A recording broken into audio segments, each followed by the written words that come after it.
এটাকে ধ্বংস করতে জনগণ দিবে না ইনশাআল্লাহ। আমরা সময় থাকতে সরকারকে পরামর্শ দিব, আপনারা 70% জনগণের রায় মেনে নিন, জনগণকে স্বপ্নের বাংলাদেশ গঠন করার সুযোগ দিন। অন্যথায় 11 দলীয় জোট ছিল, আছে, থাকবে, ইনশাআল্লাহ গণভোটের রায়কে মানতে বাধ্য করেই ঘরে ফিরবে। সকলকে ধন্যবাদ। আসসালামু আলাইকুম ওয়া রাহমাতুল্লাহি ওয়া বারাকাতুহু। বিরোধী দলীয় জোট হিসাবে আছে 11 দলীয় জোটের আমাদের ভাইরা শুরু থেকে যে কথাটি আসছে যে আমরা 2টি ভোট দিয়েছিলাম, সংসদ সদস্য এবং গণভোটের যে ভোট আমরা দিয়েছি, আজকের এই বিভাগীয় সমাবেশের প্রধান আমাদের যে লক্ষ্য, যে আমাদের আহ্বান ছিল হলো গণভোটের রায় বাস্তবায়ন করতে হবে, দ্রব্যমূল্যের ঊর্ধ্বগতি রোধ করতে হবে, সারা দেশে ধর্ষণ নির্যাতন সহ যে অসহনীয় অবস্থা, প্রশাসনের যে ব্যর্থতা, সেটা অবিলম্বে দূর করে জনগণের মনে স্বস্তি ফিরিয়ে আনতে হবে। সেজন্য 11 দলীয় জোট সারা দেশে বিভাগীয় সমাবেশ করে জনগণকে সাথে নিয়ে বর্তমান সরকারকে বৃত্তাঙ্গুল দেখিয়ে জানিয়ে দিতে চাই, যদি বাংলাদেশের এই জনগণের যে মনের আকাঙ্ক্ষা সেটা যদি বাস্তবায়ন করা না হয়, তাহলে বেশি দূর আর এই সরকার আগাতে পারবে না। প্রিয় উপস্থিতি, আজকের এই সমাবেশ থেকে আপনাদেরকে সাথে নিয়ে আগামী দিনে যত ধরনের যে আন্দোলন সংগ্রামের কর্মসূচি 11 দলীয় জোটের পক্ষ থেকে আসবে, আমরা সবাই ইনশাআল্লাহ এই আন্দোলন সংগ্রামের সাথে নিজেরা সম্পৃক্ত হয়ে এই তাগুতি সরকারের বিরুদ্ধে আন্দোলন করে যাব। সবাইকে খেলাফত মজলিসের পক্ষ থেকে শুভেচ্ছা জানিয়ে আমার বক্তব্য এখানে শেষ করছি। আসসালাম। বিএনপি আমাদের কোনো শত্রু দল নয়। বিএনপির সাথে আমাদের অনেক স্মৃতি রয়েছে। আমরা ফ্যাসিস্টের বিরুদ্ধে বিএনপিকে সঙ্গে নিয়ে আমরা অনেক জুলুম অত্যাচার সয়েছি, কিন্তু বিএনপির বর্তমান ক্ষমতায় আসার পর যে ভূমিকা আমরা দেখতে পাচ্ছি, সেই ভূমিকা দেখে আমাদের মনে পড়ছে আওয়ামী লীগের উপর যে ভূত সওয়ার হয়েছিল, না জানি এই বিএনপির উপর আবার সেই ভূত সওয়ার হয়ে বসে। বিএনপি ক্ষমতায় আসছে না আসছেই বাংলার আকাশে আমরা কালো মেঘ দেখতে পাচ্ছি। সুতরাং তারা যখন বলে আমরা রাজপথে কেন নেমেছি, আমরা বলতে চাই আপনারা শাসন ক্ষমতায় গিয়ে আপনাদের ভূমিকা এমন কেন হচ্ছে? ইসলামী ব্যাংকের মতো একটি শক্তিশালী ব্যাংকে 16 বছরেও ফ্যাসিস্ট সরকার যেদিকে শেষ করতে পারেনি, আপনারা সেদিকে শেষ করার জন্য মাঠে নেমেছেন। আপনারা গণভোটের রায়কে বাস্তবায়ন করার অঙ্গীকার করেছেন, অথচ আপনারা সংসদে গিয়ে সেই অঙ্গীকার ভুলে গিয়েছেন। আমরা আপনাদেরকে ক্ষমতায় গিয়ে ফ্যাসিস্ট হওয়ার সুযোগ দিতে পারি না, কারণ আমরা আপনাদের ভালো চাই। আমরা এমন এক ভূখণ্ডে বসবাস করি, দক্ষিণ এশিয়ার এই মুসলিম বিশাল জনগোষ্ঠীর মধ্যে বাংলাদেশ নামের এই দেশটি রয়েছে। এখানে শাসন ব্যবস্থায় যদি কোনো ধরনের ফ্যাসিস্ট এবং খারাপ লোকের শাসন চলে আসে, তাহলে আরাকানের রোহিঙ্গার মুসলিমরা চরম নির্যাতনের শিকার হয়। এখানে শাসন ব্যবস্থা যদি উল্টাপাল্টা শাসন ব্যবস্থা হয়, তাহলে পশ্চিমবঙ্গের মুসলমানরা নিরাশায় নিপতিত হয়। এখানে শাসন ব্যবস্থায় যদি খারাপ মানুষদের শাসন শুরু হয়, তাহলে আসামের মুসলমানরা তারা নিরাশায় নিমজ্জিত হয়ে যায়। শুধু তাই নয়, এখানের শাসন ব্যবস্থা যদি খারাপ হয়, তাহলে বাংলাদেশের সংখ্যাগরিষ্ঠ মুসলমানদের উপরেও চরম নির্যাতন নেমে আসে, যেটা আমরা গত 16 বছর দেখেছি।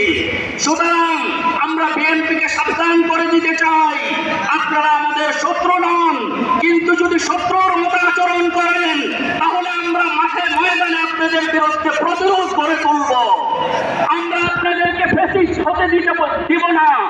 আমরা আমাদের জনগণকে সঙ্গে নিয়ে আমাদের ইনসাফ এবং আমাদের যে অধিকার, সেই অধিকারকে আদায় করার জন্য আমাদের 11 দলের যে সমস্ত নেতৃবৃন্দ যে কর্মসূচি প্রদান করেছেন, আল্লামা মামুনুল হকের ডাকে আমরা যে সেভাবেই ঝাঁপিয়ে পড়ব, যেভাবে আমাদের 11 দলের অন্যান্য নেতৃবৃন্দ ডাক্তার শফিকুর রহমান, নাহিদ ইসলাম সহ যারাই আমাদেরকে ডাক দিবেন, আমরা রাজপথে নেমে আসব।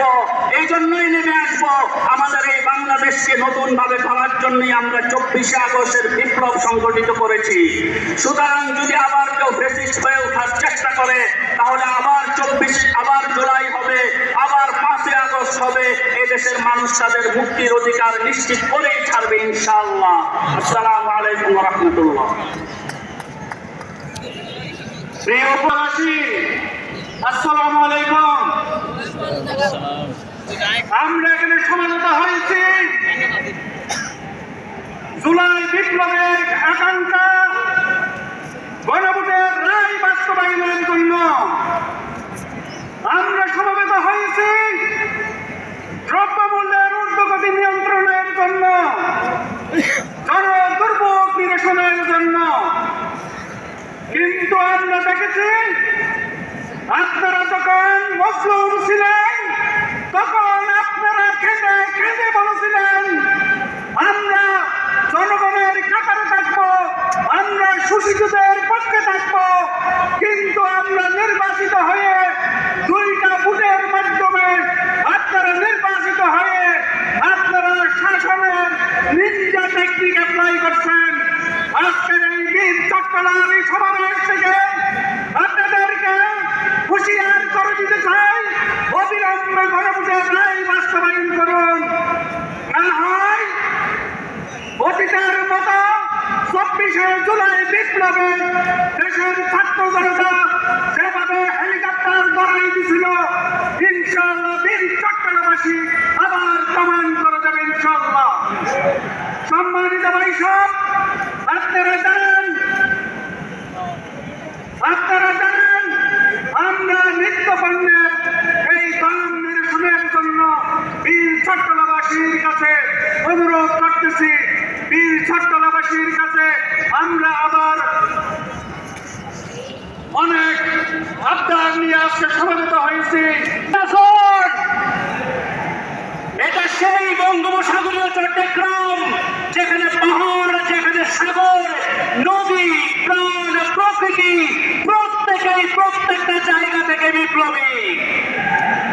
যে সময় আজকে আমরা আলাপ করছি, সেই কিছুদিন আগে সেই সরকার কোনরাই মানে না, সেই সরকারের পররাষ্ট্রমন্ত্রী জাতীয় সংঘে যখন সাধারণ অ্যাসেম্বলিতে সভাপতিত্ব করেন হন, ঠিক একই সময়ে বলতে চাই, যেখানে জাতীয় সংঘ অনুসারে বলেছেন this is absolutely genocide what happened in July. সেই জেনোসাইডকে আপনারা বিএনপি সরকার কিভাবে না মেনে গণভোটের গণরায় বাস্তবায়নের বিপক্ষে সংসদে যান আর সংসদ থেকে বের হন। প্রিয় বীর চট্টলাবাসী, এই সরকারের 100 দিন চলে গেল।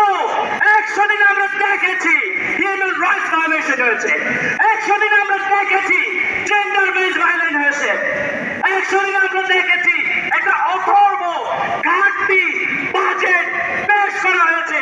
প্রিয় চট্টলাবাসী, এই চট্টগ্রাম বাংলাদেশের সেকেন্ড লার্জেস্ট ইকোনমি।